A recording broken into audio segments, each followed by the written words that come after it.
Irmãos, os irmãos me pediram para a gente retomar o assunto que falamos, assim, de maneira breve e rasa, naquele dia da aprovação do calor aqui, né? E os irmãos pediram para a gente retomar o assunto e, de repente, a gente tratar do assunto com mais tranquilidade, com um pouco mais de profundidade, e a gente falar do assunto abertamente hoje aqui. Então, eu vou pedir a paciência dos irmãos aí para a gente debruçar de novo sobre a questão de finanças, sobre a questão de dinheiro. A gente pode avançar assim? Vamos lá então. Abra sua Bíblia comigo no Evangelho de Marcos, capítulo 12, versículo 41.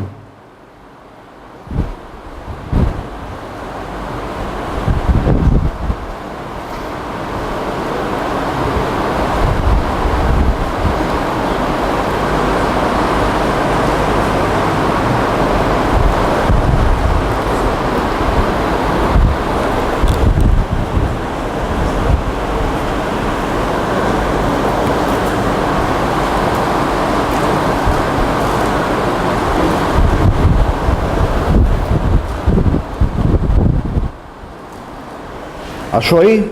Podemos? Jesus estava no pátio do templo, sentado perto da caixa das ofertas, olhando com atenção as pessoas que punham dinheiro ali.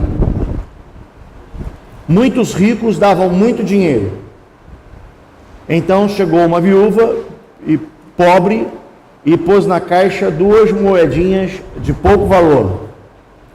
Aí Jesus chamou os discípulos e disse: eu afirmo a vocês que isto é verdade, esta viúva pobre deu mais do que todos, porque os outros deram o que estava sobrando, porém ela, que é tão pobre, deu tudo que tinha. Agora, lê comigo o Salmo 73, Salmo de Asaf.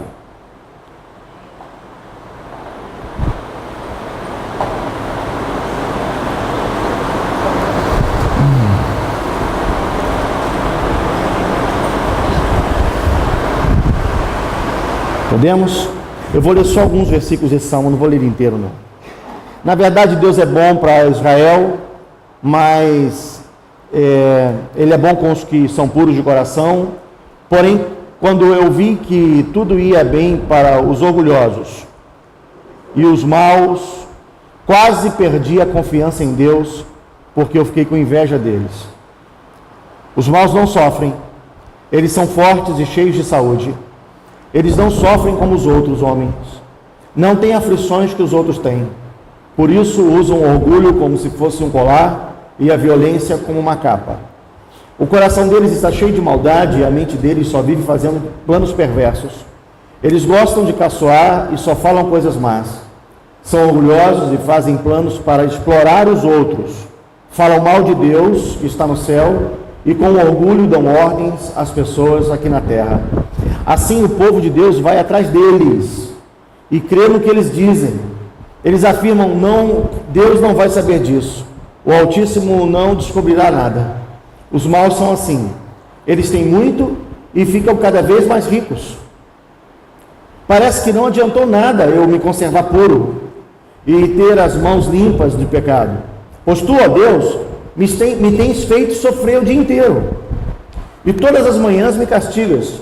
Se eu tivesse falado como os maus, eu teria traído o teu povo. Então me esforcei para entender essas coisas, mas isso era difícil demais para mim. Porém, quando fui ao teu templo, entendi o que acontecerá no fim com os maus. Tu os pões em lugares onde eles escorregam e fazes com que caiam mortos. Eles são destruídos no momento e tem um fim horrível. Quando te levantas, Senhor, tu não lembras dos maus, pois eles são como um sonho que a gente esquece quando acorda de manhã. O meu coração estava cheio de amargura e eu fiquei revoltado. Eu não podia compreender, ó Deus. Era como um animal sem entendimento. No entanto, estou sempre contigo e tu me seguras pela mão. Tu me guias com os teus conselhos, e no fim me receberás com honras. No céu eu só tenho a ti, e se tenho a ti, que mais eu poderia querer na terra? Que a minha mente e o meu coração enfraqueçam. Deus é a minha força. Ele é tudo o que eu sempre preciso.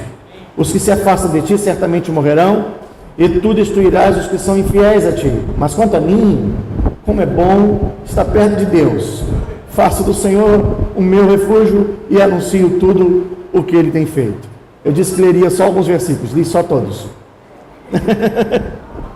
Mas talvez o principal seja que eu me esforcei para entender, versículo 16, eu me esforcei para entender essas coisas, mas isso era difícil demais para mim. Porém, quando eu fui ao templo, ao teu templo, eu entendi o que acontecerá no fim.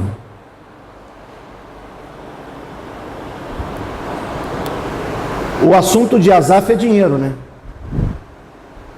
O motivo do sofrimento de Asaf era dinheiro.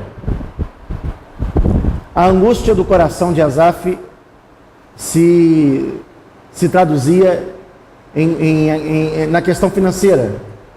Por que Deus permite o sujeito ímpio ter e abundar e realizar seus sonhos e avançar? E por que ele chega ao ponto de dizer, em vão eu tenho me procurado viver de maneira correta, não está adiantando nada.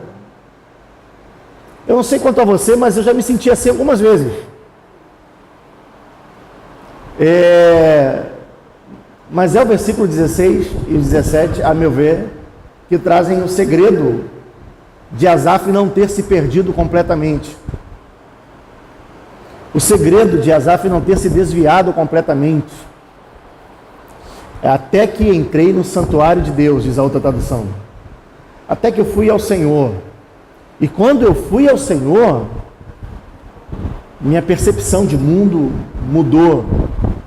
Minha mente foi revelada.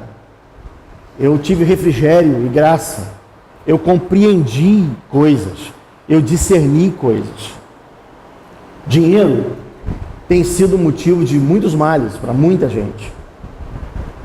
A nossa intenção é estar no Senhor no que diz respeito a esse assunto. Dinheiro não é um assunto da terra. Dinheiro não é um assunto menos espiritual. Dinheiro não é um assunto de vida secular. O que você faz com dinheiro, ou como você lida com dinheiro, ou como você percebe o dinheiro, é assunto altamente espiritual. Foi por causa disso que Jesus permite que os discípulos o percebessem do lado do gasofilaço, com interesse, enquanto cada um depositava. E para frisar ainda mais o assunto, ele chama os discípulos, depois do momento das ofertas, e questiona quem foi que deu mais.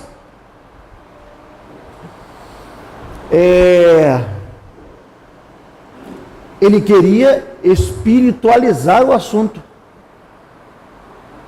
Ele queria certamente deixar fundamentos sobre o assunto.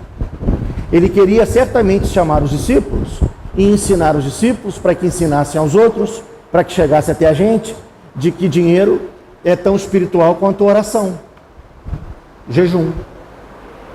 É um assunto tão central da vida espiritual da gente, como qualquer outro assunto sobre o qual a gente se debruça com um enorme interesse para lidar com aquilo do ponto de vista divino, da maneira como Deus lida, da maneira como o Senhor quer. Nós precisamos, e quando digo nós, eu de fato estou me incluindo, a gente precisa santificar esse assunto no coração da gente, tornar isso um fundamento praticável, a gente possa andar em prática nesse assunto. Amém, irmãos? Amém, não? Eu queria fazer mais uma oração, pode ser?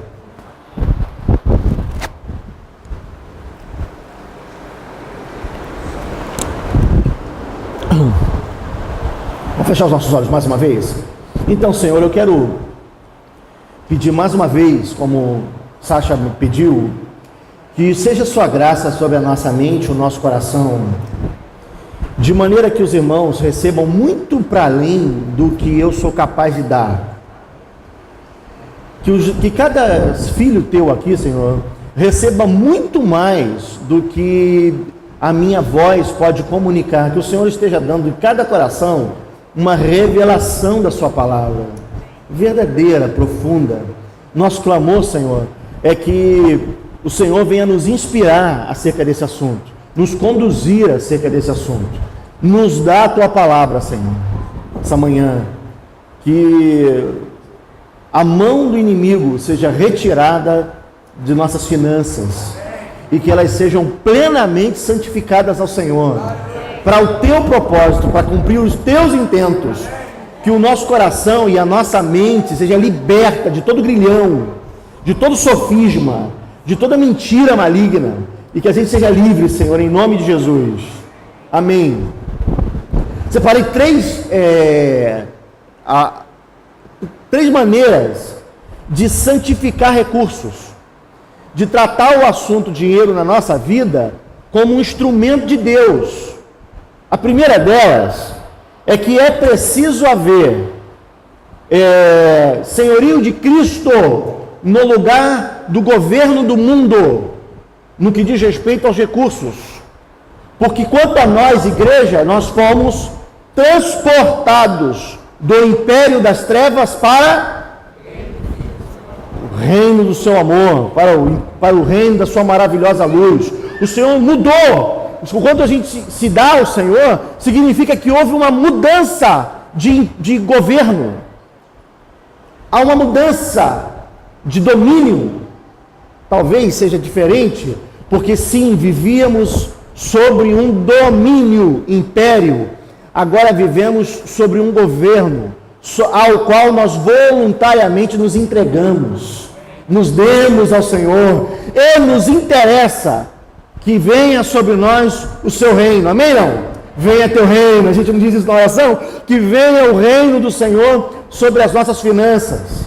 Isso precisa ser de maneira prática, isso precisa ser de maneira objetiva. Mencionei naquele nosso encontro anterior, que talvez seja essa uma das mensagens de propósito da existência da árvore do bem e do mal no Éden. A lembrança de governo, a lembrança de que não a vida não é um governo nosso. Vamos ler de novo Gênesis 2, versículo 15 a 17.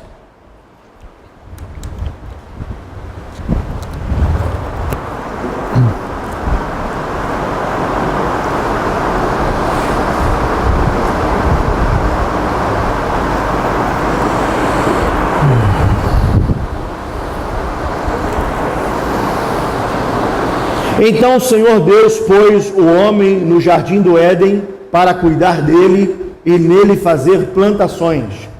E o Senhor deu ao homem a seguinte ordem: você pode comer as frutas de qualquer árvore do jardim, menos da árvore que dá conhecimento do bem e do mal. Não coma a fruta dessa árvore, pois no dia em que você a comer, certamente morrerá. Muito comum, muito natural aí aquela pergunta: se Deus, que conhece todas as coisas, sabia que o homem viria cair, por que é que Deus coloca a maldita da árvore do bem e do mal lá no Éden? Era tão simples, se não tivesse árvore lá, estava tudo certo até hoje. Estava tudo ok até hoje. Menos a liberdade debaixo de um governo. Não haveria liberdade debaixo de governo se o Éden não tivesse uma possibilidade de renunciar ao governo. O Éden não era uma prisão. O Éden não era uma ambiência onde Deus governava por imposição. O Éden era um ambiente de relacionamento onde Deus formava em Adão seu caráter. Adão já havia sido feito à imagem de Deus, mas ainda estava formando a cada tarde daquela que vinha o caráter. Ainda havia uma formação em Adão, e um dos critérios dessa formação era a opção de estar debaixo do governo de Deus. A árvore estava ali para lembrar a Adão que ele dominava sobre todas as coisas, mas estava debaixo de um governo. Era um limite. Você manda em tudo, Adão. Você planta, come o que quer, o Éden é teu, a não ser por aquela árvore onde você vai se lembrar que quem governa sou eu. Que eu tenho o governo. Lá você não toca. Alguns irmãos, e aí eu entro no assunto do dízimo, depois a gente menciona um pouco mais sobre esse assunto. Alguns irmãos tratavam com o dízimo exatamente com o tratamento da árvore do bem e do mal. Eu falei isso no nosso outro encontro. Me parece que esses irmãos faziam do dízimo um pilar. Eu falo dos irmãos que viviam na estrutura denominacional, onde vivi muitos anos, e alguns irmãos são oriundos disso, a maioria eu acho. Faziam do dízimo um pilar de memorial do governo de Cristo. E se há um sentido muito positivo e abençoador nessa prática, me refiro a dízimo, está aí uma. Eu me lembro de senhoras idosas, falei isso na reunião, me lembro de senhoras idosas no hospital, quando eu ia visitá-las, pegavam na minha mão e entregavam um envelope, e eu ia olhar, pastor, meu dízimo. Quantas vezes recebi dízimo de filhos de irmãos falecidos? Meu pai, antes de morrer, deixou aqui o dízimo, pastor, toma aqui. Quantas vezes eu vi senhoras que tinham o zelo, veja, de ao receber salário, separar as melhores notas, dizendo, isso aqui é do Senhor. Você acha que o assunto dessa gente é dinheiro? Você acha que o assunto dessa gente é dar dinheiro? Não. Esses irmãos que tomavam esse cuidado todo, não é porque achavam que Deus precisava de dinheiro, irmãos. E nem tratavam dessa prática como dinheiro. Eles tratavam como honra. Eles tratavam como governo. Sabe como eles acreditavam? Eu mando em quase tudo, mas eu ainda tenho o Senhor sobre meu dinheiro. Aquele 10% lá, eu respeito a fé desses irmãos. Sinceramente respeito a fé desses irmãos. Porque eles tratavam aquele percentual do seu recurso como um pilar, como a árvore do bem e do mal. Nisso eu não toco, porque Deus mandou não tocar. Era assim que eles entendiam. Nisso eu não toco, porque o meu Senhor me mandou não tocar. E respeitavam esse negócio. Nós estamos em outro tempo, irmãos. A gente recebeu um pouco mais de luz sobre o assunto. A gente não entende que existe alguma maldição em tocar. A gente não lida com isso. Mas como eu digo muitas vezes, eu tenho temor, irmãos, de que ao jogar a água fora, a gente tenha esquecido de levar a criança junto. Agora a gente cresceu, agora a gente enxerga, somos livres, aleluia, quem manda sou eu. É tudo meu, é tudo para mim, Deus me deu, vou desfrutar. Deus deu, eu não estou negando isso, irmão. E nem estou dizendo que é pecado desfrutar de alguma coisa. Eu só estou dizendo que o dinheiro, ainda o dinheiro também deve ser um instrumento de honra e de governo do Senhor. Estou tentando lembrar os irmãos que se há alguma coisa que santifica esse assunto de dinheiro, é transformá-lo em instrumento de honra ao Senhor, instrumento de lembrança de que Ele, agora a gente sabe disso, não é dono de 10%, mas na verdade Ele é dono de tudo. Ele é dono de tudo, dono de todo o recurso que vem nas minhas mãos. E se existe uma coisa que eu preciso me lembrar e ter memória de fazer, é que se lá atrás ele ordenou 10% para dizer ao homem que é ele que mandava, se crescemos em alguma coisa, cresçamos na prática de que ele é dono de todas as coisas. Mas na prática, não na teorização, na verbalização, na maneira de dizer, que haja prática de lembrar que se Ele é dono de todas as coisas, isso que passa pela minha vida deve dar a Ele glória, honra, propósito de existência, e não permitir que sejam os recursos que passam pela minha vida um memorial do governo do sistema desse mundo. Porque a gente quer estar livre do sistema do mundo em uma série de assuntos, mas muitas vezes no assunto dinheiro, a gente lida exatamente do mesmo jeito que qualquer ímpio lida. Então está debaixo do governo do império das trevas, porque lida igual, porque lida da mesma forma, não ora, não pede graça ao Senhor para como lido com isso aqui. Em que momento isso aqui deixa de atender meu propósito, mas teu propósito? Em que momento que esse recurso que passa pela minha vida, seja muito ou seja pouco, deve atender os teus intentos e não os meus intentos? Vamos ver um exemplo?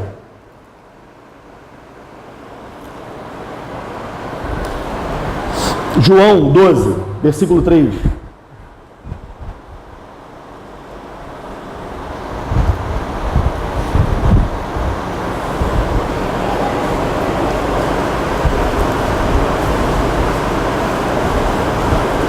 Evangelho de João, versículo 12, versículo 3.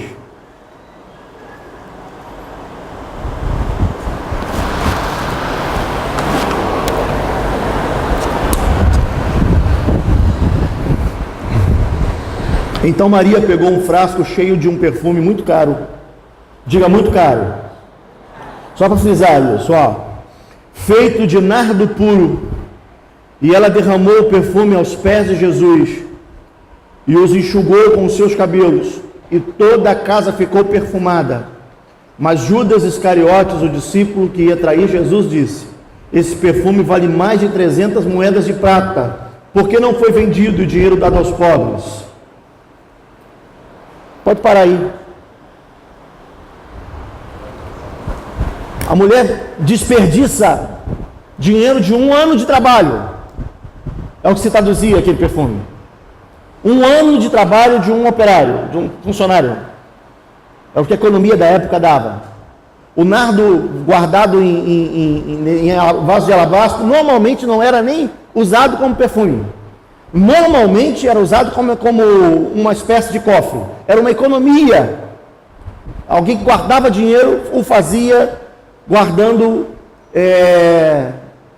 dessa forma. Investia, comprava e guardava, e no momento que precisava ia lá e vendia e usava o dinheiro. E aquilo ali representava 1 ano de trabalho. E loucamente aquela mulher quebra 1 ano de trabalho e coloca aos pés de Jesus. E perfuma aos pés de Jesus. E Judas, inteligente, olha e fala: tá doido? Que dinheiro loucamente usado, que desperdício banal. E como não fala mal de Judas, vai, se tu tivesse lá, tu ia falar a mesma coisa.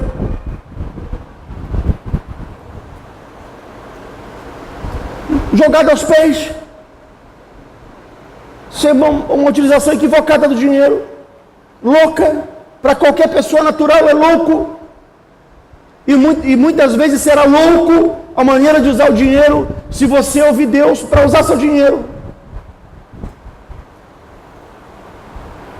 Tanto que a palavra coloca esse ato dessa mulher como um ato valioso de honra ao Senhor. Jesus não reprova, Judas reprova, Jesus não. Jesus não reprova. Dizia Jesus, ela o preparava para a sua morte. Talvez tenha sido louco também quando os homens do Novo Testamento, derramados de graça, começaram a vender as suas propriedades e colocar aos pés dos apóstolos. Vinha com seus bens à igreja primitiva e colocava lá. Até que um casal da igreja olha essa prática e diz: que palhaçada, que bobagem, vamos fazer o seguinte: a gente diz que vendeu pela metade do preço que vendeu, guarda uma parte e deposita, vai todo mundo ficar feliz. É só não contar a verdade. Deus não está preocupado com isso. Deus não está preocupado com esse negócio. Que prática horrorosa. Isso é do sistema, de vez de ter dito. Talvez tenha dito, Ananias e Safira. Isso é do sistema. Aí inventaram a mentira. Você conhece o texto, né? Sabe como é que terminou, né? Pedrão fala: poxa vida, ninguém te pediu para dar. Ninguém te obrigou a dar. Você não era obrigado. Por que você mente? Por que você lida com isso? Os dois mentem, os dois morrem. Novo Testamento! Não estou falando de lei. falando de graça. E alguém morre por causa de dinheiro. O assunto ainda é dinheiro. O que eu estou querendo dizer é que talvez o Senhor não esteja avançando na vida da gente por causa de dinheiro, sim. Porque não interessa a Deus avançar na sua vida se Ele não for Senhor. Se não for o governo de Deus nisso. Deus não quer governar a uma parte da sua vida. Deus não quer melhorar a sua vida. Ele quer transformar a nossa vida. A Deus não interessa uma melhora de vida, irmãos. A Deus não interessa que a gente viva melhor, de uma maneira social melhor, de uma maneira, sei lá, da que for, o critério que você quiser usar, mas ao Senhor não interessa melhorar a vida de ninguém. Esse negócio, eu bebia, não bebo mais, eu fumava, não fumo mais. Isso é bom para a gente, não tem nada, mas não é o interesse de Deus. O interesse de Deus é reinar sobre todas as coisas. Amém, amados? Então a primeira coisa que eu vejo como fundamento é essa necessidade de ter lá um memorial da entrega. Um memorial. Que eu não sou livre. Desculpa se eu estou te chocando agora. Vamos falar de novo, se estou chocando para chocar mais. Eu não sou livre. E por que eu não sou livre? Porque eu entreguei a minha vida ao Senhor. Eu sou um servo livre. Aí fica legal. Ué, meu irmão, tu é servo ou tu é livre?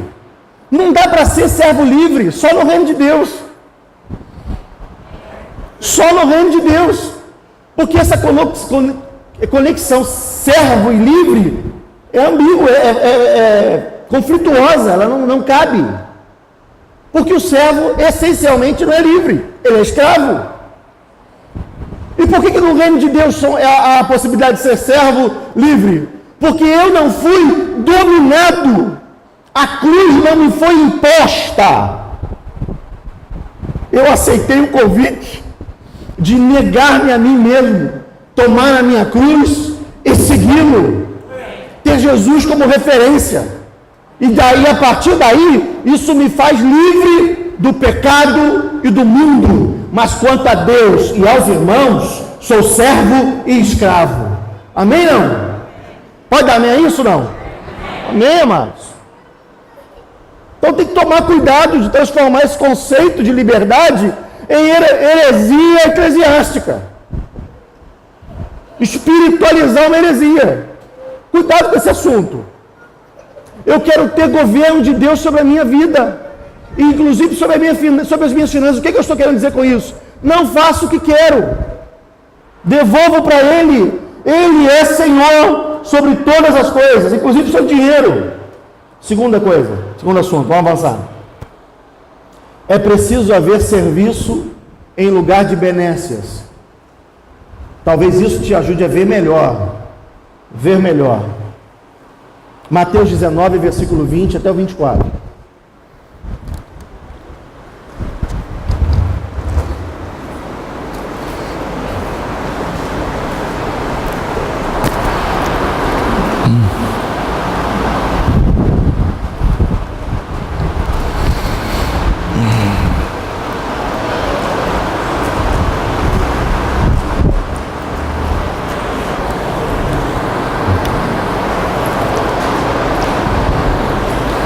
O contexto do texto aqui é aquele jovem rico que foi até Jesus e disse: bom mestre, o que eu faço para herdar a vida eterna?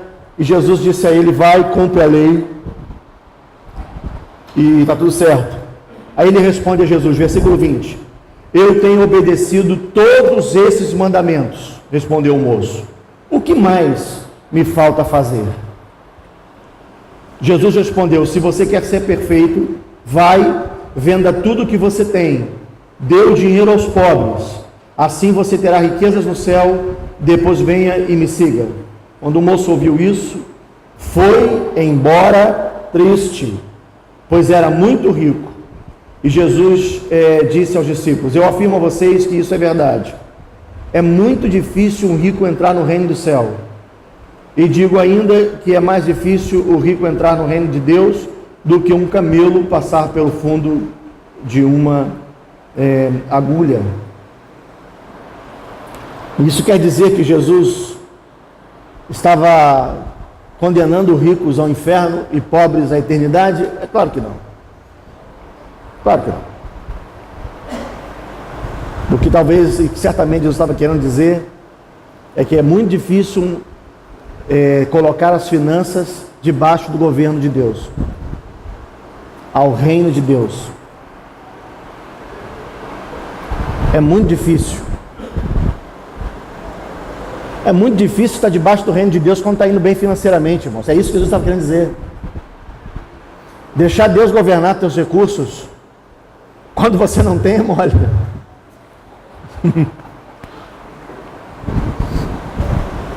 Mas e quando tem? E isso prova a mim e a você quando passa por um momentozinho, um tempozinho de bonança, de chover um pouquinho mais na horta. O que vai acontecer? Qual será o fruto disso? Você quer ser perfeito, filho? Usa o dinheiro para os outros e não para si mesmo. E aí vou te dar uma riqueza. Em outras palavras, era isso que eu estava dizendo para ele. Você está afim de ser perfeito? Você quer avançar? Porque o processo foi mais ou menos o seguinte: o garoto se aproxima de Jesus. Mestre, eu queria dar o reino do céu. Olha, vai lá e obedece à lei. Aí o garoto apresenta um currículo muito melhor do que o meu. O menino era fera. Irmãos, eu já quebrei, não tem nem conta de quanto mandamento eu já quebrei na vida. O garoto olhou para Jesus e falou: eu só cumpro isso tudo desde a minha infância.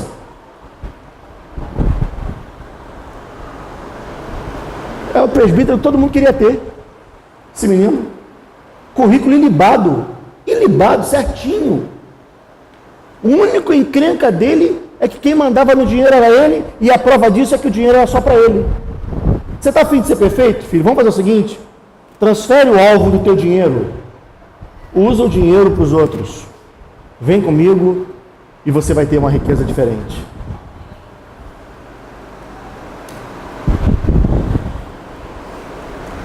Lucas 19, versículo 5 até o versículo 9. Tenha um pouquinho de paciência, irmão. A gente está lendo muitos textos, mas o propósito do nosso encontro hoje é mais voltado para o ensino mesmo. Queria pedir perdão aos irmãos, estou sendo cansativo aí. Lucas 19, versículo 5.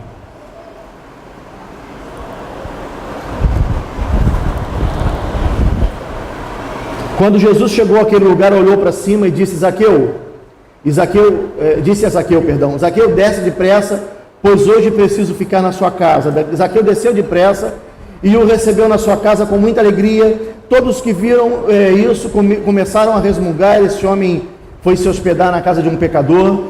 Zaqueu se levantou e disse ao Senhor: escute, Senhor, eu vou dar a metade dos meus bens aos pobres. Preste atenção, ele não fez o que Jesus mandou aquele garoto fazer. Diferente, ó. Ele foi dar só a metade. Eu vou dar metade dos meus bens aos pobres. E, se roubei alguém, vou devolver 4 vezes mais. Então Jesus disse: hoje a salvação entrou nessa casa, pois este homem também é descendente de Abraão. Eu volto a dizer, o instrumento é o assunto, mas o cerne não é o dinheiro. Coloquei mal. O dinheiro, ele é o assunto, ele é o instrumento, ele é a ferramenta, mas o propósito central não é o dinheiro, nem do jovem rico, nem de Zaqueu. A demanda é a mesma. Um ainda foi sugerido, o outro não. Jesus decide estar na casa de Zaqueu. Zaqueu enlouquece, porque ninguém queria sair na foto com Zaqueu. Zaqueu era ladrão, o sujeito que trabalhava para Roma, ninguém queria. Aí Jesus vai lá e come na casa deles. Zaqueu fica de bola cheia, feliz da vida. Mas isso causa uma crise social, porque todo mundo começa a censurar Jesus por ter comido na casa de um pecador. E judeu não come, comer para judeu é sinal de aliança, ele não come com qualquer um. E Jesus estava fazendo uma aliança com o pecador, é isso que eles estavam querendo acusar Jesus. Eu não sei qual era o assunto da mesa, qual foi a piada que Jesus contou, como é que foi que rolou aquele almoço. Eu sei que em algum momento Zaqueu levanta e fala assim: olha, eu tomei uma decisão, Jesus. Meu dinheiro não será mais para mim. É isso que Zaqueu estava dizendo. Eu passei a vida tentando ser feliz com dinheiro. Em poucos momentos aqui contigo eu descobri outra felicidade. Então eu não quero mais dinheiro como propósito de vida para mim. Vou fazer um negócio, eu vou dar metade para os pobres, eu vou guardar a outra metade só para poder devolver 4 vezes mais a quem eu roubei. E o que fez Zaqueu pensar assim? Na verdade, Zaqueu estava dizendo: dinheiro não é mais para mim. Eu vou usar esse dinheiro para ontem. Eu vou transformar o dinheiro como instrumento de Deus para abençoar os outros. Esse é o assunto. Você quer santificar dinheiro na tua história? Você precisa começar a tratar com dinheiro não como instrumento de benesses pessoais, mas como um instrumento de serviço ao outro, como um instrumento para abençoar o outro.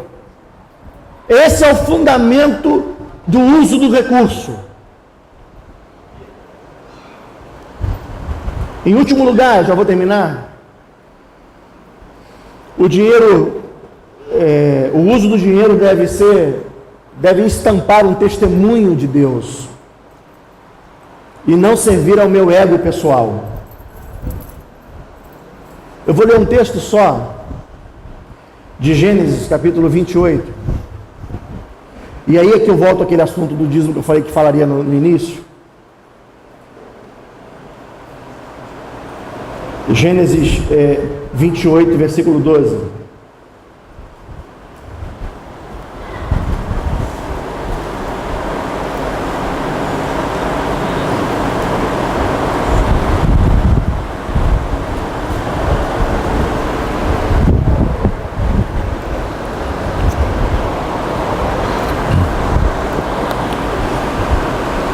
Então Jacó sonhou. Ele viu uma escada que ia da terra até o céu, e os anjos de Deus subiam e desciam por ela. O Senhor Deus estava ao lado dele e disse: eu sou o Senhor, o Deus do seu avô Abraão, o Deus de Isaque, seu pai. E eu vou dar a você e aos seus descendentes essa terra onde você está deitado. Os seus descendentes serão tantos como o pó da terra. Eles se espalharão de norte ao sul, de leste a oeste. E por meio de você e dos seus descendentes eu vou abençoar todos os povos do mundo. Eu estarei com você e eu o protegerei em todos os lugares aonde você for. E farei com você com que você volte para esta terra. Eu não o abandonarei até que cumpra tudo que eu prometi. Quando Jacó acordou, disse assim: de fato o Senhor Deus está neste lugar, e eu não sabia disso. Aí ficou com medo e disse: este lugar dá medo na gente. Aqui é a casa de Deus, aqui fica a porta do céu. Então Jacó se levantou bem cedo, pegou a pedra que havia usado como travesseiro, a pôs de pé como um pilar, e depois derramou azeite em cima para dedicá-la a Deus. Naquele lugar havia uma cidade que antes se chamava Luz, mas Jacó mudou seu nome para Betel.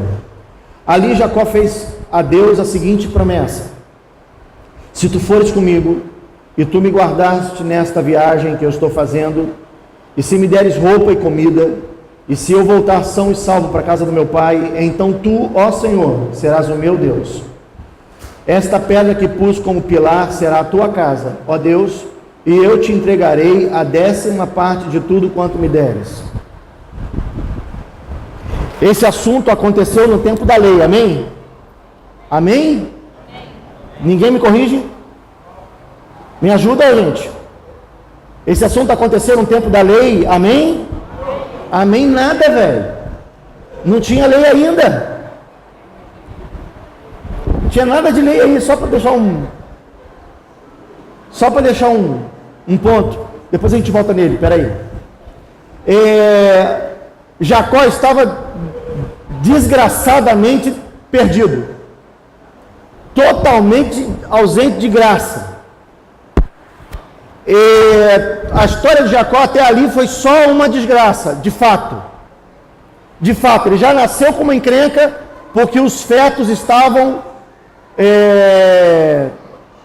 quando tiraram o seu irmão, a mãozinha dele estava no pé do irmão, e alguém inventou que tinha havido um round de MMA dentro do ventre da mãe, e na hora de aplicar o mata-leão, pegou errado, pegou no pé do irmão e tirou.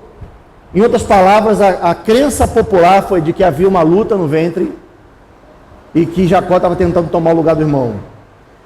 Alexandre, isso está na Bíblia, calma. Eu sinceramente acredito que a Bíblia relatou a crença popular. Me perdoem, irmãos, eu não consigo acreditar que dois fetos estavam brigando. Não cabe aqui, desculpa. Não estavam brigando, a mão do menino estava lá encostada no pé do irmão. E o relato bíblico diz que todo mundo acreditou que eles estavam lutando no ventre. Aí por causa disso, Abraão, Isaac, aliás, olha e fala, sem vergonha, estava tentando roubar o lugar do teu irmão para nascer primeiro, teu nome será 7-1. Jacó quer dizer isso, enganador, sem vergonha, usurpador. Aí esse menino cresce sendo chamado assim. Você não passa de um enganador, você é um usurpador. Sofreu bullying na escola a adolescência toda. Fato, verdade. Eu duvido que não. Me chamavam de cabeção, não sei porquê. A adolescência, passa que Jacó passou no livre. Passou não. Passou não. Juventude, mesma coisa. Aí, quando na juventude acontece o momento de abençoar o filho, a mãe lhe propõe um engano ao pai. E o cara pensa, mas é isso que eu sou, é enganar, eu nasci assim. Não vai mudar nada na minha vida se eu enganar de fato. Vai lá e engana, deu tudo errado, porque o irmão disse que ia matar ele se pegasse. E o irmão era brabo. Ele foi criado pela mãe, bola de gude no tapete, essas coisas assim. Era um cara mais delicado e tal. O irmão não, o irmão foi criado pelo pai, acostumado a guerra. O irmão falou, vou te arrebentar, velho, ao que te pegar. Aí ele foge do irmão, vai para o deserto, aí a bênção que ele recebeu enganando o pai não serviu de nada. Ele não tinha era nem beira, não tinha para onde ir. Desgraçado, perseguido pelo irmão, pai morto, não tinha direito a herança nenhuma, perdeu tudo. Deu tudo errado na vida desse cara até aqui. Aí tem um sonho. Deus aparece para ele. Ele vê uma escada, anjo descendo, subindo e Deus do lado. E sabe o que? Ele deve ter pensado assim, Deus veio para me arrebentar. Porque é tudo que todo mundo fez comigo a vida toda. Agora eu estou lascado, Deus vai me pegar, porque eu menti para meu pai, deu tudo ruim. Deus fala, não vim aqui para isso, velho. Eu vim aqui dizer a você o que eu penso sobre você. Eu acho esse texto tão maravilhoso, irmãos. Eu estou até fugindo um pouco do assunto, porque esse texto me emociona. Todo mundo disse o que você era para todo mundo. Teu pai disse o que você era para ele, os amigos, teu irmão. Você não presta para ninguém. Mas quer saber o que eu penso de você? Eu vou te abençoar. Onde tu botar o teu pé, eu vou abençoar. Eu vou multiplicar tua descendência. Porque você é uma bênção, você não é um Jacó, velho.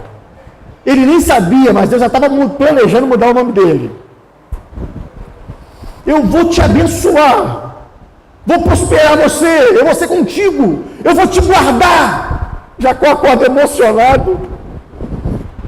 Prepara um altar e entrega o dízimo.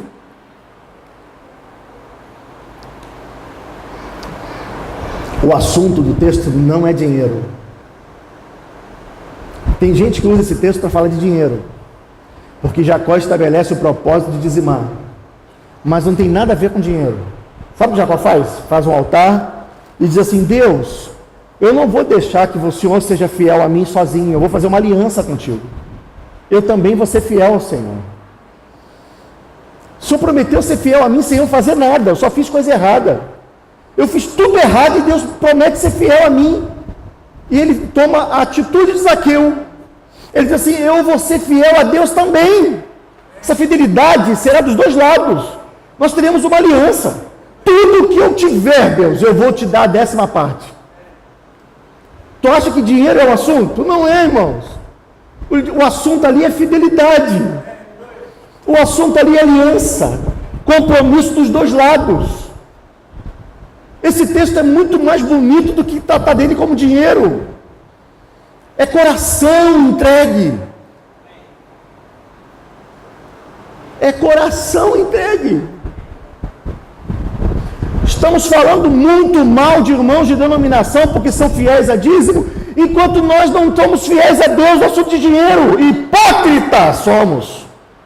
Misericórdia de mim. Misericórdia de mim. Porque o dinheiro, ele não deve servir para propósito meu, mas para aquilo que o Senhor quer dar. O dinheiro não deve passar na minha vida para me ajudar. Ter carro melhor, casa melhor, roupa melhor, perfume melhor. Melhor para mim. Nada disso é pecado, por favor, não me entende errado. Não me entende errado. Eu só estou dizendo que o dinheiro que passa pela minha vida deve ser tomado de um testemunho de Deus. Quando Jacó entregava dízimo, ele não entregava dízimo como quem dá uma parte do dinheiro para Deus. Irmãos, que tolice, Deus não precisa de dinheiro. Deus não precisa do teu dinheiro. Nós não estamos falando isso aqui para ter uma estratégia para arrecadar mais na reunião. Não é essa bobagem. Deus não precisa. Uma vez eu pastor, numa denominação, um irmão parou perto de mim, depois de uma ministração sobre recursos, falou isso para mim, falou: pastor, eu admiro o senhor. Deus não precisa do dinheiro, não. Eu falei: é verdade, você tem toda razão. É você, miserável, que precisa dar. Não é Deus que precisa do dinheiro, é você que tem que dar. Você precisa se livrar do teu dinheiro, que te escraviza, que domina sobre você. Não é Deus todo o dinheiro. Você que tem que se livrar desse grilhão. Você que tem que usar o dinheiro para testemunho do Senhor e não para benécia pessoal.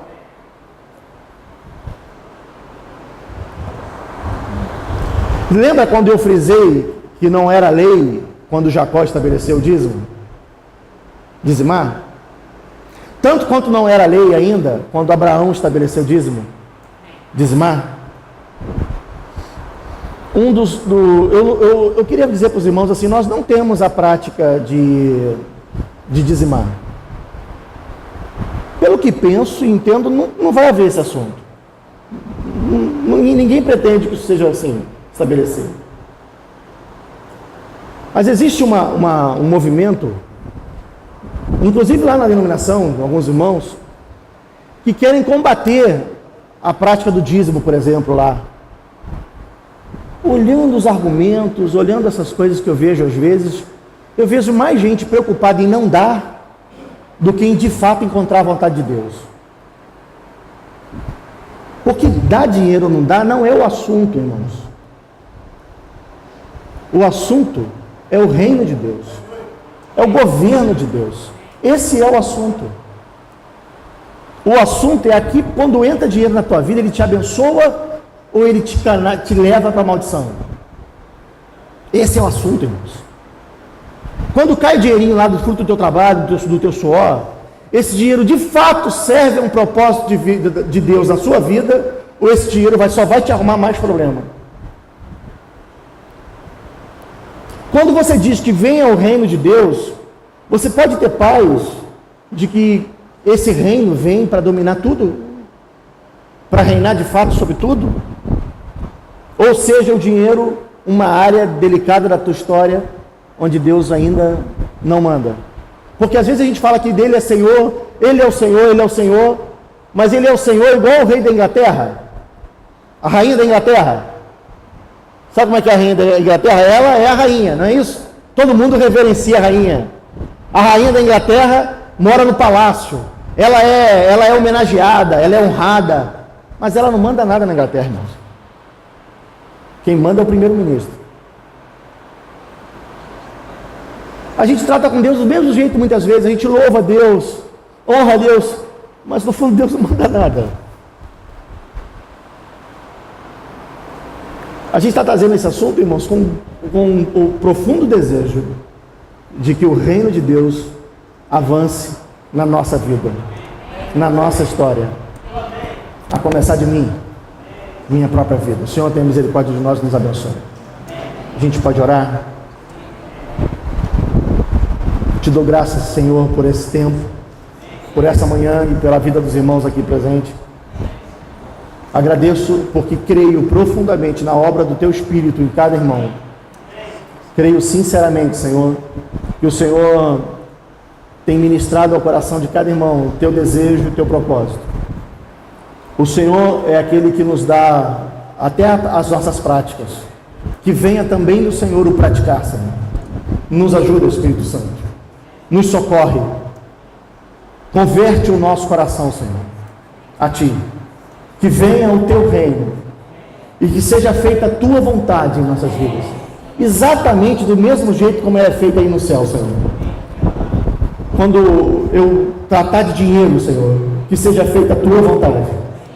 Que o Senhor tenha liberdade para governar, Senhor. Que o Senhor tenha liberdade de olhar para mim como instrumento Teu, para servir Teus propósitos, também no que diz respeito a dinheiro, a recursos. Muito obrigado por esse tempo, Senhor. Em nome de Jesus.